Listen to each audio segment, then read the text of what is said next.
آپ نے کبھی اندھیروں میں کسی سائے کا احساس کیا ہے؟ کبھی ایسا لگا ہو کہ کوئی آپ کو دیکھ رہا ہو لیکن آپ کے آس پاس کوئی نہیں؟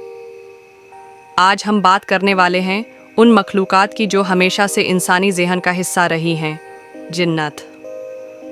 قرآن میں ان کا ذکر ہے، لیکن کیا ہمیں واقعی ان سے ڈرنا چاہیے؟ جن کا لفظ عربک کا ہے جس کا مطلب ہوتا ہے چھپا ہوا، نظر نہ آنے والا۔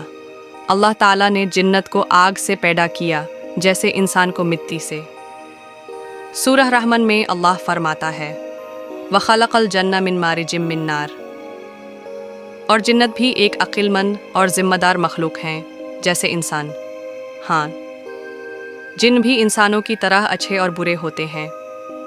سورہ جن میں کچھ جنت قرآن سن کر ایمان لے آئے۔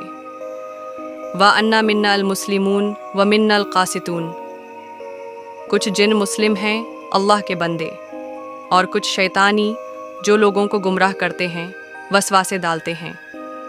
ڈر صرف اللہ کا ہونا چاہیے۔ قرآن میں کہیں بھی نہیں لکھا کہ جنات سے ڈرنا ہے۔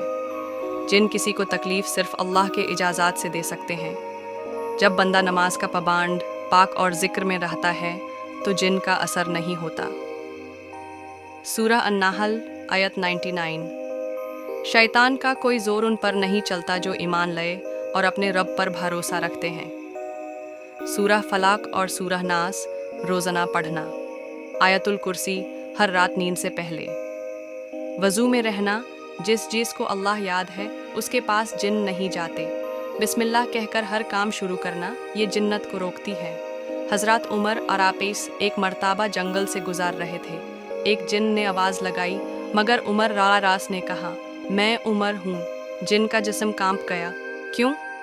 کیونکہ اللہ کے والی سے جن بھی ڈرتے ہیں۔ تو دوستو، جنت سے نہیں اپنے گناہوں سے ڈرو، شیطان سے نہیں اللہ کے عذاب سے ڈرو۔ اگر آپ قرآن کے ساتھ ہیں تو کوئی بھی جن یا شیطان آپ کا کچھ نہیں بگاڑ سکتا۔ اسلام میں ڈر کا مقام صرف اللہ کے لیے ہے۔